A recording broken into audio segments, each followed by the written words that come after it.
Hello, everyone, and welcome to Woodworking for Summer Camps. My name is Mike Schloff. I'm the founder of Maple Wood Shop, and I am grateful to be joined by Julia Yosen, Executive Director of the Handwork Studio, and James Gelsey, the Director of URJ Eisner Camp. And we're going to be talking about woodworking and how it can extend camp's missions.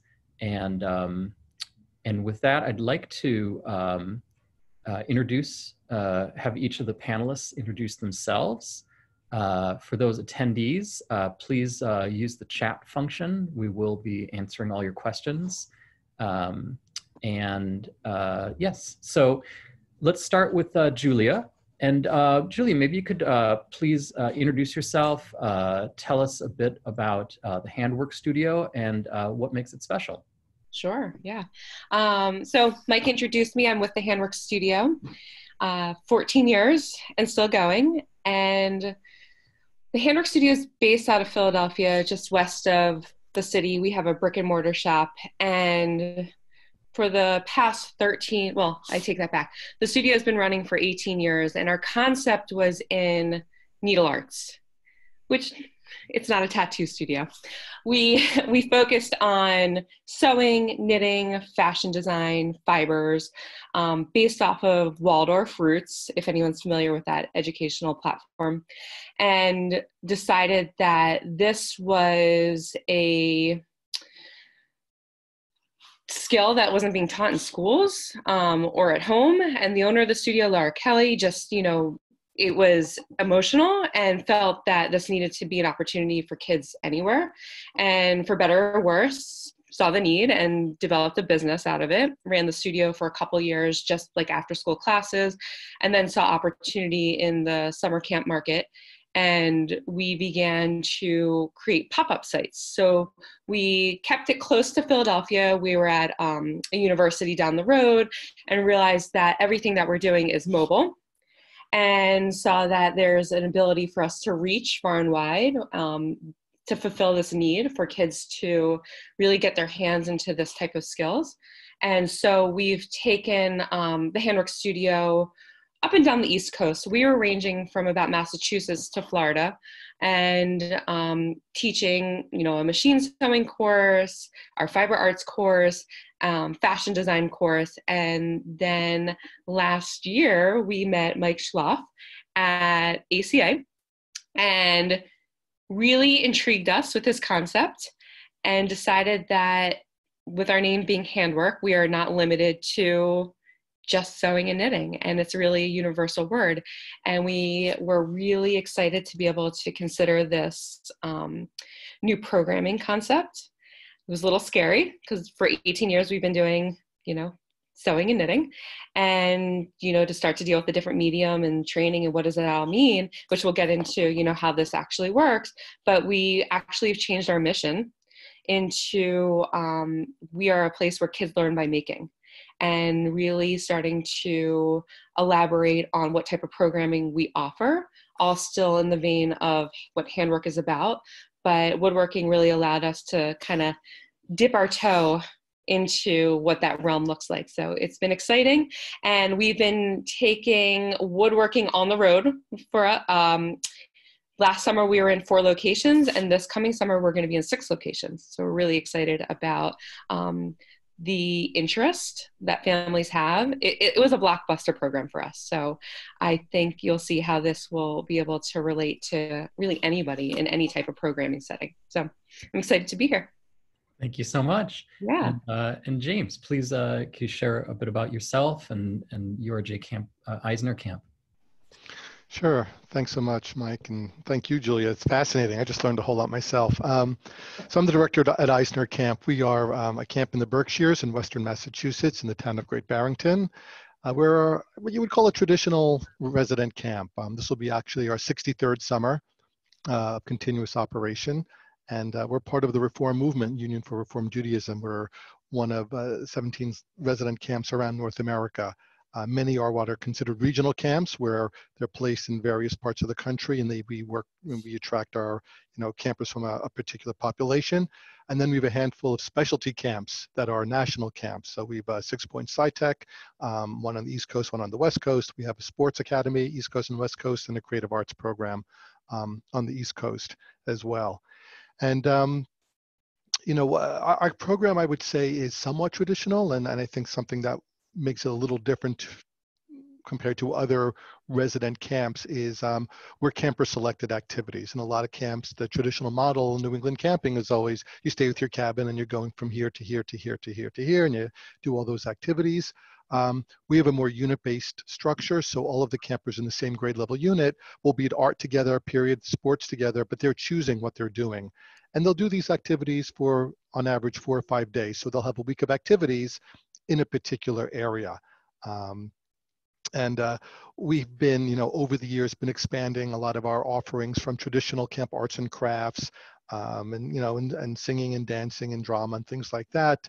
About 10, 11 years ago, we renovated part of our arts area and created the capacity for fine arts, for drawing, painting. We have a ceramics and pottery studio with 14 wheels and 2 kilns and things like that. We expanded to makerspace and graphic design and digital photo video a couple of years ago. And for this past summer, 2019, we added the wood shop. And I think, what I was looking to do is really what the mission that Julia talked about is handwork, that really giving kids the chance to do things with their hands in a way that doesn't involve fingertips on a keyboard.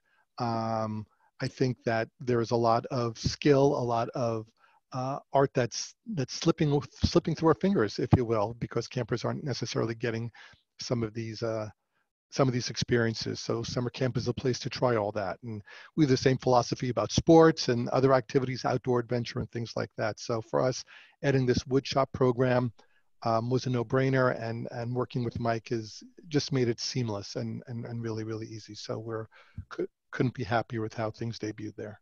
That's very kind. And so, you've each touched on sort of like how, it's I kind of stepping way back. It's a sign of the times that woodworking is this kind of new exotic activity, right? That it was the most traditional thing. If we, in any of our families, go back a few generations, it would have been, something you hope your kids aspire to not have to know. And now we've come full circle. And so, there's a lot of different benefits, and you touched on the ones that you might have expected, but I kind of want to challenge us, and I'll start with you again, James. What was a benefit you didn't expect? How you do experiments, you go on this journey, and you get an unexpected result. And I'm wondering if you could touch on maybe an unexpected benefit that you hadn't considered going into it. Yeah, I think it goes directly to what campers got out of it. And I think working with wood, clearly, okay, picking up a hand tool and learning how to measure and how to saw is a thing, but something as simple, and this was a comment from, we had a retired rabbi who actually was a staff member when the camp first opened in 1958. He came back because he's in his retirement. He that's him right there. And he does woodworking in his spare time, so he volunteered. So he came in. And so the two things that were unexpected, one, we learned that some of our children don't even know how to use a ruler or a measuring tape, like this idea of measuring and figuring out, square inches and things like that, like what area and some of these things that are just so basic. So there are a lot of things came out of this woodworking that we learned about our kids, and skills that they were getting beyond just how to saw or build something, but also some of the very fundamental things about doing any kind of work, which I find interesting. And second was it's an opportunity to use this kind of teaching for intergenerational, for bridging people together. So it's not just about having, someone who's a good carpenter teaching a bunch of campers how to do this. Part of what we do with our mission is we want to connect our kids, not just to each other in camp, but see they're part of something larger. And having the ability to bring in someone like Rabbi Herman to do this was just great, because it built connections between our campers and a craft, a skill, and a whole other generation. The fact is that there are people out there who have this incredible talent. So those were a couple of the unexpected things that we learned from this. That's beautiful, mentoring. And Julia, what was something unexpected Yeah. for you? Everything. We didn't know what we were walking into. Dealing with a material, we've been dealing with soft materials, right? Fibers, yarn. So one of the first things I realized is woodworking was very much like sewing. Same type of concepts of measuring and making sure your pieces fit together. And then the vehicle that differs is if you're going to use a sewing machine or a hand sewing needle, you're going to use a hammer. And so really getting those concepts down and really realizing how closely they relate was kind of exciting for us because it didn't feel as foreign, which allowed us to use some of our instructors that were not necessarily woodworkers. They didn't necessarily come with a background in using this type of material, but they were able to translate that. So one of the things that was really scary for us is like, how do we find the right staff person to run this type of program? We didn't have, somebody with history, and they weren't a hobbyist. So we were able to work with our teachers that were crafters, and they were able to take the information that was provided, the platform that Mike has created, and use that. And I felt that because they were fairly new in learning woodworking, they also were always a couple steps ahead of the students, but they were able to relate to their experience. Why is this tricky? How do you work with this tool? And so there was a lot of, I felt patience from our instructors because they understood what it was like to go through this process because they were fairly new in learning how to do this. So that was one unexpected outcome. And then the other thing is, as the kids started to work, they started to collaborate together and create projects because, as Mike will get to, we run specialty programs that are intensive. So it's 30 hours a week of programming. And we would get kids creating like a puppet theater, and they're creating wood pieces that could be characters in the puppet theater, and they're now coming up with a story. So really using the opportunity of them creating in the wood shop, now they're getting into things like storytelling and costume making. And so it was a really amazing jumping off point to allow for kids to use a variety of different skills and figure out how to make it their own. So it was exciting. That's great. Those are I just, for everyone who's attending, these are new to me too. I think that empathy from teachers because they're starting new I've noticed that in other programs. Got that feedback from some preschool teachers 2 years ago. So it's interesting to see that's kind of human nature. And and collaboration is a big part of the program. We really want it to be a community. And so that's just beautiful. So Julie, you touched on staffing, and James, I wanted to actually just use that as a segue to you, because you had, and I'll tell a funny story after you talk about your specialist, but how did you go about staffing?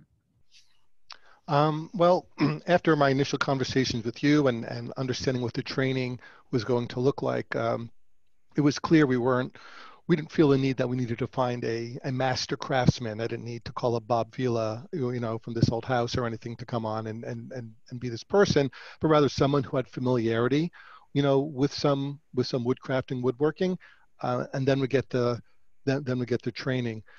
So when we were looking for us, whenever we're hiring staff, more than anything, we're looking for people who are kind, who can connect with kids, because we can teach a skill, whatever it is, lifeguard, climbing tower, woodworking, right? So, we scour, we go to the hiring fairs in Europe and things like that, and we happen to find someone overseas who had what we're looking for personality-wise, patience, kindness, all those things, as well as enough experience that they're familiar with the tools, familiar with, with wood in general, and coupled that with the great training that you provided, we were able to make it work really quite nicely.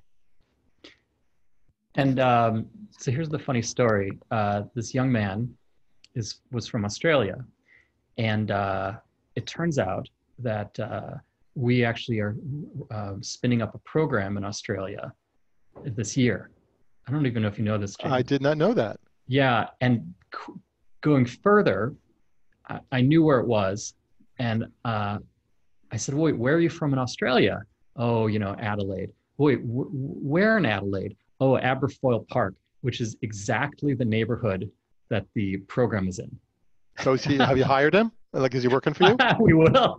I mean, what are the odds? I mean, if he doesn't come back to me, but yeah, okay. No, it's fine. He can do that in the off season, right? Yeah, right. Talk about Wow. small world, That's right? incredible. Small world. So that was just amazing. So that's great. So we talk about staffing. Let's talk about programming. And James, let's stick with you for a sec, because how did you factor this in? Like, for example, did you have to displace anything, or how did you introduce a new activity like this? Yeah, typically, because as I said, we do things within our grade level unit. So we'll have 80 to 100 campers in a particular grade level unit. They all have art the same period, and we'll give them, 10 different choices to do. So our goal is always to have small group instruction, sports, arts, everything. So 8 to 12 children is the sweet spot for any one activity. So I knew that we were going to have trouble filling at least one of our new digital areas, whether it's graphic design or digital photo video. So I knew I had a space available, so I knew which up could go there. And I can't have too many offerings, because then we'll have 2 or 3 campers and everything. And part of being at camp is you're part of a group, and you're building connections, with people around you, and you kind of feed off the creative energy that's in the room. So we started with our 5th grade. We knew our 4th and 5th grades are our youngest unit. Our 10th grade is our oldest unit. And so we knew we were going to be offering this to all of our grades. And we made sure that the projects were age appropriate, so that we knew every child could be successful. And one of the tenets of our camp mission statement is about self-esteem, and small group instruction, activities, and the kinds of projects that are appropriate and are manageable for that grade level, having a compassionate, kind instructor. All of these things go into create a successful program. And at the end of the day, if this boy here can't saw a straight line to save his life, that's not what it's about, right? It's not about the perfect birdhouse. It's not about the thing it's I created something. It's more about the act of creation and participating in a very physical way that I think is really the goal of what we're trying to do. I have no idea what she's working on there. I have no idea I think that may have been the jigsaw puzzle project. Yeah, it is. So if you saw those things on the ground, you saw the pieces on the puzzle, you're thinking, what is this? But it's something that every child is proud of, because it's something they know they created. So it fit in perfectly with our program. We're always looking for ways to attract different populations. So, will this attract more boys or girls? And I think those distinctions are becoming blurrier and blurrier. It's like, what can I offer all campers that they're not going to be able to get at home? And ultimately, that's what I'm also looking to find here. What are the things? Not every camper is going to be able to sit at a wheel at a pottery studio. So that's a great thing to offer at camp. Not every child has this opportunity to pick up, hacksaws and these other paddle saws, whatever it is, and do this kind of work. So that also guides some of the decisions we make in terms of what we offer at camp. Fantastic. Yeah, that variety it's a beautiful thing. And then Julia, can you tell us a little bit about your approach? Because you're actually the first one to take it this far. To take it on the road. Well, literally and temporally, like if you talk about if you share you're in many places, if you speak to that, and how many hours a day a given child would do woodworking, or hours a week. Yeah. So I know when we started working with Mike and Maplewood, we had to really think through how this would fit into our programming, because we are intensive 30-hour programs. And, one of the questions we always get from parents is, do they really sew or craft for that long? And I can honestly say there are days when I have to go over and say, put down the saw, like put down the knitting needles, you have to eat lunch. And they're like, covered in sawdust. And like, I'm in the middle of this, you can't disturb me.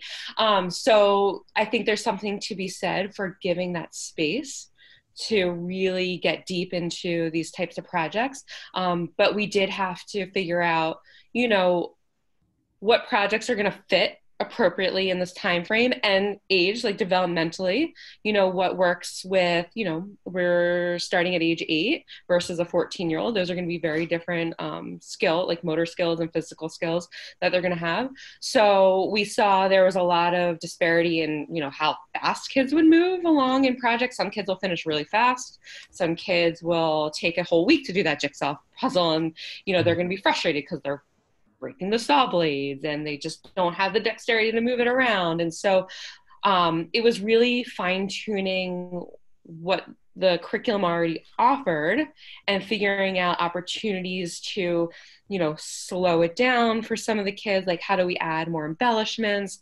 How do we, so you can see in the slide Mike is showing, there's coloring elements happening there. And then we moved into some sort of like independent studies. So kids starting to think about a plan for, I have a foundation now, right? Like, I understand how to use the saws. I understand how to nail. I understand how to use the sanding equipment. So they were able to start to take their skills and implement them on their own, which is really at the core of what you're trying to do, is that they're going to take these skills and own these skills for the rest of their lives. And so I think one of the things that was really exciting is because there's a long period of time that they get to work with us, you were able to see them really own those skills. It wasn't just us relaying the information to them and letting them just follow the steps of the process, really allowing them to take ownership of making a plan and, how do these pieces fit together? How do I need to measure them? And so we veered a little bit from what was in the, the main manual, but overall, all the elements are there. I didn't have to go and reinvent the wheel at all. I wasn't going out and bringing in, all of a sudden band saws and power tools. Everything that Mike provided in his kits were used. It was just like, what are the shapes we're doing now? Or like, how big is it going to be? Or how are we going to decorate it? So that was really, really exciting to see where they were able to take the programming and the content with that. And the other thing I'll just note is that because we're in many different spaces, I think we're a true testament that this can happen almost anywhere. If you have a table to clamp those workstations on, you're good to go. You might want to think about if your floor is carpeted or not carpeted, but essentially if you have a space you can sweep up and, clear out at the end of the day. I mean, we were in, front porches, we were in, blank classroom space, we were out, we really felt that this truly could go on the road with us without too much of an issue. That's great. Yeah. I mean, 30 hours a week, you're, what we're doing for this coming summer is, developing more projects. You can see some of them behind me.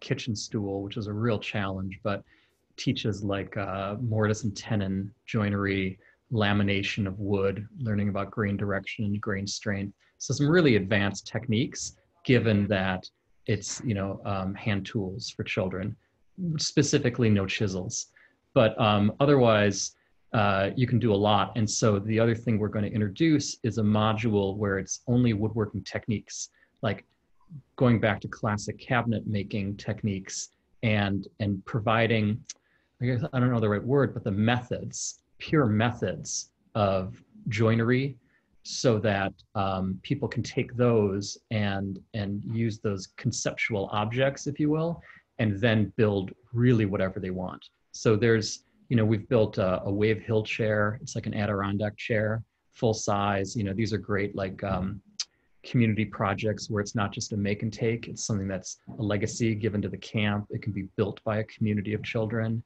And there can be benches. We've done those. But where I'm going with it is that we want to provide a great platform and a great floor so you have a sustainable program, but we also want to not create a ceiling, right? So that you can, when you have instructors who get it and can go off menu, they can create whatever, dish they want.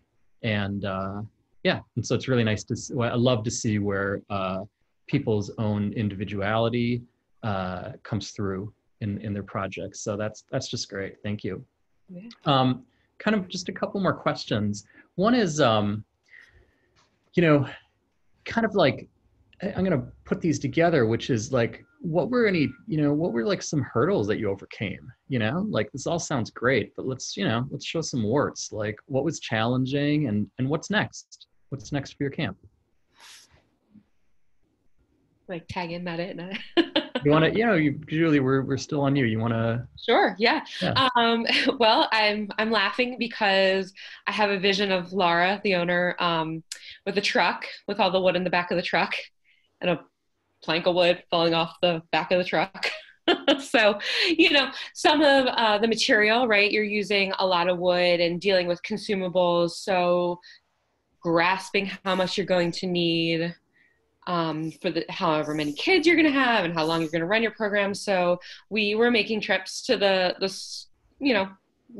hardware store more than we probably needed to, being the first year out of the box. Mike has dimensions written out for projects, but we started to go into more independent studies. So being prepared to make some extra trips to the store, or we're running out of wood glue, or we're running out, or all of a sudden we started using eye screws or hinges and things like that. So getting a good grasp on your materials, especially if you're more remote, I'm sure will be a bigger consideration if you can't just run down to the local Home Depot. It's just the sheer size of planks of wood, 8-10 feet. So, trying to make sure you can actually, pick up that wood and get it back to camp if that's what's happening. We did figure out a delivery service, which was really exciting. But there is an expense to all that as well. So looking at that and how it fits into your budget. We did have to work through, with like in general with kids, like managing your time. So I think that just comes with experience. That's not necessarily going to be laid out to you in all the writing and in the manuals, because every kid's going to be different, right? Every group, you're never going to have the same group of kids come through the door. So making sure the kids are safe. Most of them own up to the responsibility. They feel like if you're trusting me with these tools, then I am going to live up to that expectation. But every once in a while you get kids that are, they think they can have a sword fight or like, off in the corner. So really being mindful of like having a full view of your space and how you set up your space, which again, Mike sets up some parameters around how you would want to manage your space and what's a safe way of setting up your classroom so kids aren't too close, or if they're, using the saws or not, hitting each other with anything. So I think taking the time to understand that and making sure that's impressed upon your counselors is going to be really key, especially if you have multiple counselors doing this, and you can know how diluted things can become as you whisper down the lane all of a sudden about, oh, this is how you do things. But, having at least that one person to own it and understand it is going to be critical. And I think Mike's showing a floor plan. Am I right? Yep. That's exactly it. Yeah. So, and the safety, the being mindfulness, but kids are kids. But even with all of that, any injuries beyond the occasional Band-Aid? Occasional Band-Aids. Yeah. We do machine sewing. I will be really honest. I think machine sewing is probably more dangerous than, woodworking. Cause you said it yourself, when they get to their finger, they're going to stop sawing their finger. Like you feel like me. Whereas you're on a machine, you have a little less control over what you're doing. So I would say it's a banged finger from a hammer was kind of, the biggest injuries that we incurred over the summer. Got it. And then, just as a side note, we've now, we've figured out how to help our customers ask lumber yards to have all the wood cut into 3-foot lengths. Great. Okay. And so that you could even have like a pallet of wood delivered, but it saves an enormous amount of prep Yeah. grief. Yeah. That's Always awesome. improving. And Yeah. and James, with you, what were like some hurdles and what's next? Really nothing different from what Julie just said. It was really about the material, the supplies coming in. And fortunately, we have a lumber yard not too far away, but pallets of wood would come to camp. I was like, oh, what do we do with this? So it Mm, was really preparing it and getting that all, safely stored. And our camp has a tradition where people put, like, they make wooden plaques and write their names and all their friends' names, and they put them up all over camp. And so for us, we had to keep all the wood under lock and key, because any piece of wood that is like smaller than a 8x10 sheet could end up put up in a building somewhere with 6 campers' names on it. So, that was something we also needed to really pay attention to, that we weren't, enabling our children to blanket camp with their name. Um, interesting. and Interesting. yeah, I mean, there's really hurdles and stuff there. My one piece of advice would be get a really good shop vac, like really, really high quality shop vac would be the thing. And but other than that, nothing different from what Julia was saying. Yeah. And And we're with just going to continue to grow. I mean, uh-huh. we have the 12 stations now. I started by leasing the well, no, I started leasing the 12 stations, and then did I get 6 more? Is that what it was, Mike? I forget. I started with a number, and I decided, well, let me get Oh a yeah, few you went from more. 8 to 12, I Went think. from 8 to 12, and I started by renting. And halfway through the summer, I called Mike and I said, all right, I'm just buying it. I'm just going Yeah. to pay it. It's because it was so worthwhile. Because I'm committed to it, and now that it's at camp, once is once, but twice is tradition. So the first time you do something, it has that air of novelty to it. Oh, what is this? I don't know. But now it's part of camp, and people are like, oh, where is it? And if you don't do it, the next year it's like, whoa, what happened? What's going on? So I think we'll just continue to build the excitement around it. Good, good. Thank you. And then Julia, what's next for you? Well, we're going to pop up in 2 additional locations this summer. We're expecting to work with over 300 kids in woodworking. We've already launched registrations and they're coming in incredibly strong. We're seeing returners, so campers that are interested in continuing learning this skill, which I think is exciting. So I see this really, it's our tradition now. It is a part of our company and our culture, and it is handwork, and it's a skill that needs to be out there to the world. And Julia, forgive me, did you mention that were you reaching the same kids with woodworking that you are with your other handcrafts? Yeah, we saw a retention over the summer of kids that would usually stay for 1 week for a machine sewing class. They would take a second week of woodworking. And it absolutely opened up the doors to boys for us. Hmm. And it also helped to translate the boys over to sewing. Oh, that's nice. Yeah, So you reached boys that you weren't reaching, and then you turned the boys into sewers as well. yeah, yeah. That's Because a we have a triple machine. win. Yeah, so it worked out really well to kind of let them see what's going on, and instead of just thinking like, oh, it's sewing or oh, it's woodworking. Exactly. We don't want it to be gender based either. No, not at all. That's Yeah. exactly it. Yeah. So. Beautiful. Thank you. And then just parting thoughts. Like what advice would you give to other people considering woodworking? Maybe Julia, while we're with you. Yeah. Um, I think the biggest thing is to feel like you don't need to be perfect. You don't need to have, a beautiful wood shop. You don't need to have a master woodworker on your payroll. It's really, if you have some blank space that you can utilize for a week or however much time, this absolutely can be implemented with very little um, uh, thought on your end, meaning like you really create all the lessons for everybody or the training around what people need to do to run this program, and give people the space to train properly. Like make sure they're watching the videos, make sure they're creating the project beforehand so that they just have that foundation and then they can get into the classroom. Like, you talked about, it's really about patience and kindness at the core of who you're looking for. Because I think staffing is often the biggest pain point for folks. Yep. Like, who do I get to do this? So you Yep. can. Beautiful. Thank you so much. And James, you get the final word. Yeah, I think having this kind of a program will fill a need you didn't know you had. I think that'll be a real discovery. For, I think it's a worthwhile investment. That's my takeaway. I was thrilled to find it. Great. Well, thank you both so much. We're really grateful to have just such wonderful partners like yourselves. Our mission is to grow life skills in all children through woodworking, and we, realized we can do it through other people's hands, can vastly increase the scope of our mission. And so, having great partners that are reaching hundreds of kids each, we're up to over 50 partners now. Great.